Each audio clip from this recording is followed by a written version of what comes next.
D'habitude, il fuit les caméras, mais cette fois-ci, maître José Lobo a tenu à s'exprimer après la condamnation jeudi de son client, le maire d'Apatou. 18 mois de prison avec sursis, 100 000 € d'amende et surtout 5 ans d'inéligibilité avec exécution provisoire. Une mention rare qui met fin au mandat du maire quand sera notifié l'arrêté préfectoral d'exécution du jugement. Pour son avocat, c'est un détournement de procédure. Cette instruction n'a finalement pas permis de mener des investigations jusqu'au bout, de manière à véritablement caractériser toutes les responsabilités.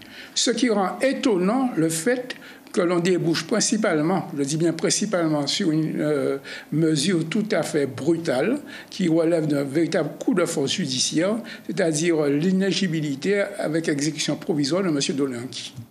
Pour Maître Lobo, c'est la mort civique du maire d'Apatou, sans possibilité de faire appel sur l'exécution provisoire.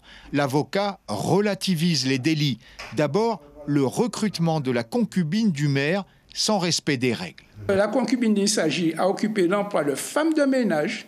Elle était rémunérée pour un emploi qu'elle exerçait effectivement. Ce n'était pas un emploi fictif. Elle touchait exactement la rémunération correspondant à son emploi. Elle n'a pas eu d'avantage, elle n'a pas eu de promotion.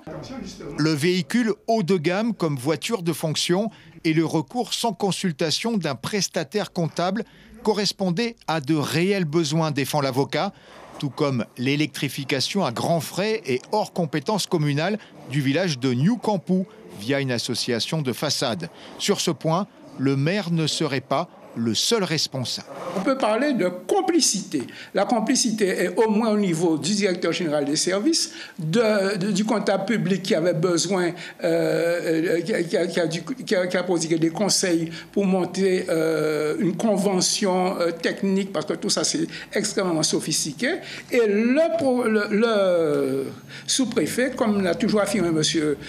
Dolianki, était informé et le contrôle de légalité de la préfecture a laissé faire.